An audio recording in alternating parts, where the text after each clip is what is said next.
Today's lesson is a theory lesson. You have got nothing else to do except learn the formula written at the bottom of this page. The learning objectives are stated here. Derive the general formula for the slope at a point on a given curve. Learn the formula. Apply the formula to linear, quadratic, and cubic functions. The application of the formula written below will follow tomorrow with examples in part 2 of this video. Okay. This is the stage 1 of trying to produce the formula given on the first page. So the first thing we're looking at is we're going to look at finding the slope between 2 points on a curve.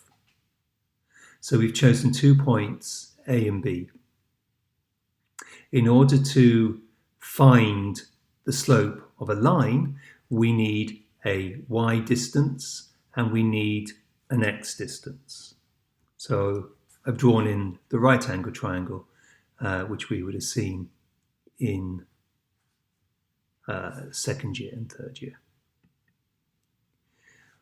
I'm now indicating a point x, and that point x is going to generate a coordinate x, y.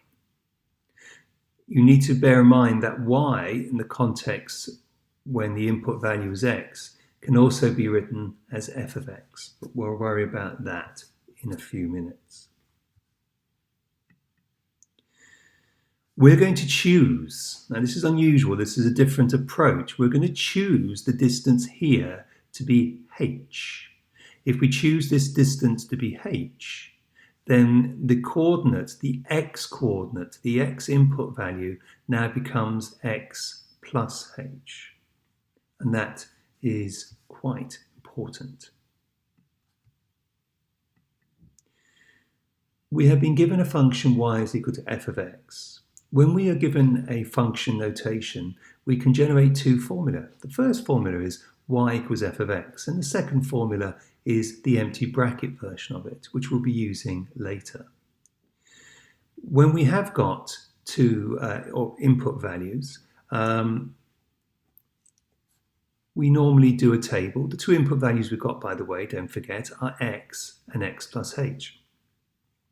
So we're going to use this table here in order to work out what the output values are going to be. We're using the empty bracket notation, and the output numbers will be the y values. So the input numbers are x and x plus h. We copy down the empty bracket, and then we're going to substitute our values inside the empty bracket. So we'll do that now. When we substitute it inside, we get f of x, and we get f of x plus h. This then moves on to give us the output value is f of x, the output value is f of x plus h. The coordinates are the input number and the output number, the input number and the output number. Okay, from there, we are going to just do that again from there. Pay attention. We are going to get all these points. So let's quickly go over all this now. We found out here that x gave an output of f of x. So please follow my cursor. When x goes up to the curve, it then travels out and gives a y value of f of x. Now let's look at the input x plus h. The input x plus h has given an output of this. So let's go to here. There's my x plus h point.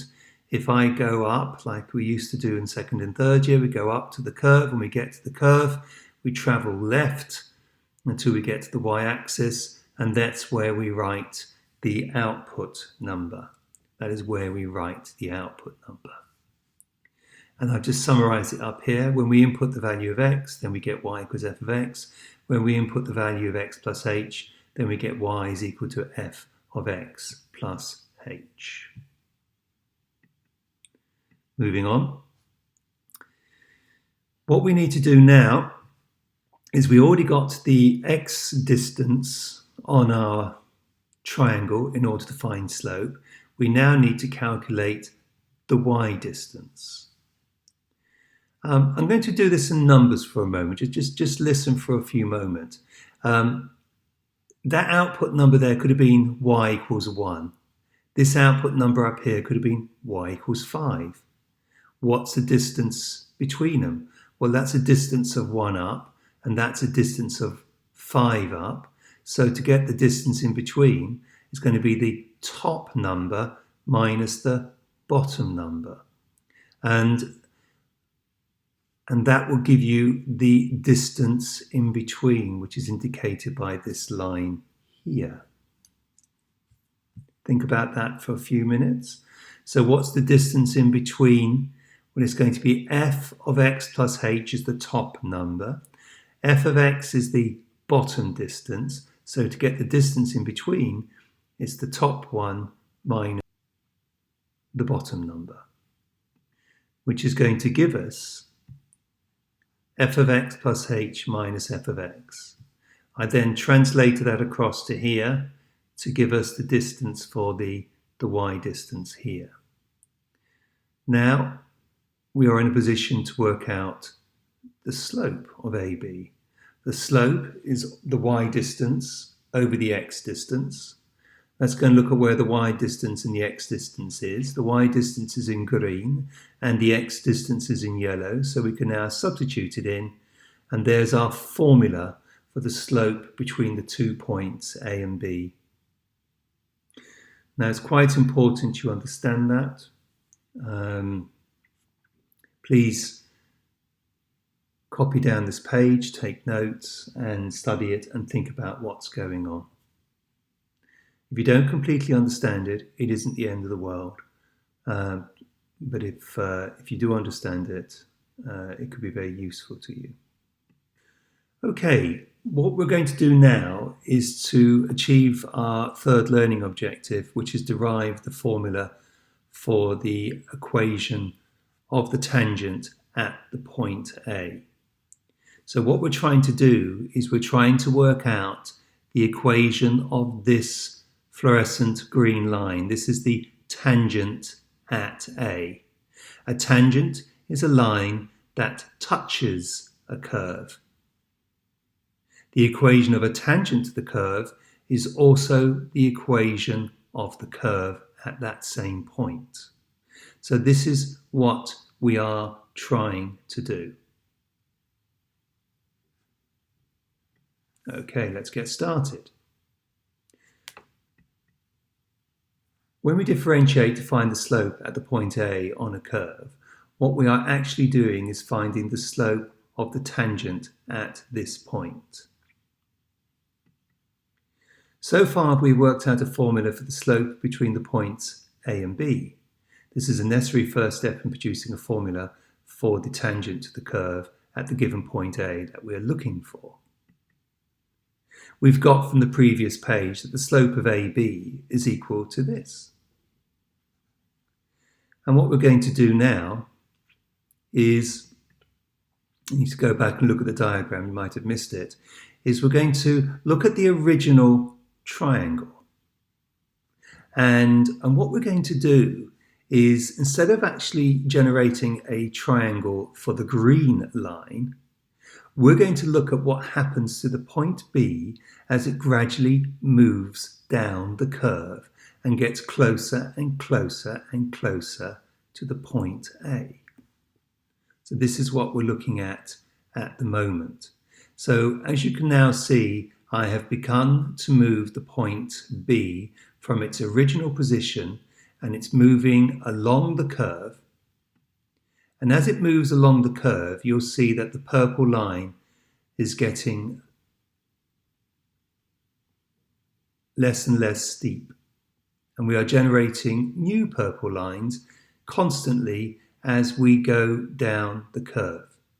But I need to stop here and draw to your attention something really important. Is every time I create a new triangle, what's happening to this length here? What's happening to this H? You can pause the video and think about that for a few minutes. Okay.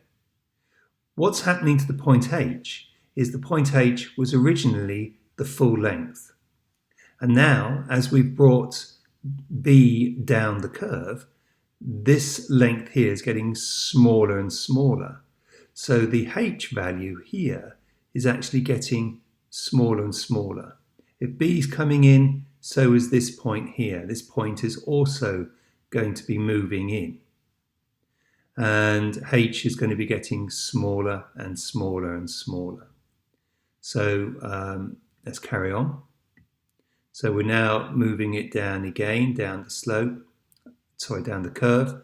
And as we're moving it down the curve, as it's getting closer and closer to A, what you should see is that the purple line is almost now sitting on top of the green fluorescent line.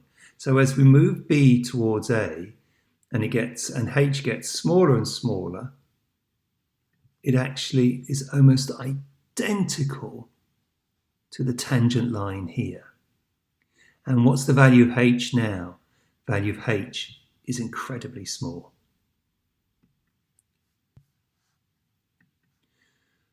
So, slope of a curve A is given by the following formula. Well, what's the only difference between this formula, what's happening to this formula, I should say, as B travelled down the curve? And what we discovered is that the H was getting smaller and smaller and smaller. So therefore that leads us to this formula. So f dash x, now f dash x is the slope function of the curve. Sometimes we refer to it as dy dx. Here we're referring to it as f dash x, is equal to the limit as h gets smaller and smaller as h approaches 0 of the original slope formula. Can h equal 0? Absolutely not. If h was equal to 0, then that would mean that we would have 0 on the bottom of a fraction. We're not allowed that. So therefore, if you ever say that h is equal to 0 in this formula, you will lose marks. Last but not least, this formula is not given in the exam. This formula is not given in the exam. Consequently, the expectation is that you have to learn it. Now, the good news is, if you learn the formula, then you are going to get method marks in the examination purely for quoting it. If you then go on to use even part of it successfully, you are going to be on a medium to high credit. So it is absolutely essential that you learn that formula. Absolutely essential. This is part 1 of a 2-part video. Your homework is to study this and learn this formula in preparation for the next lesson. Thank you very much.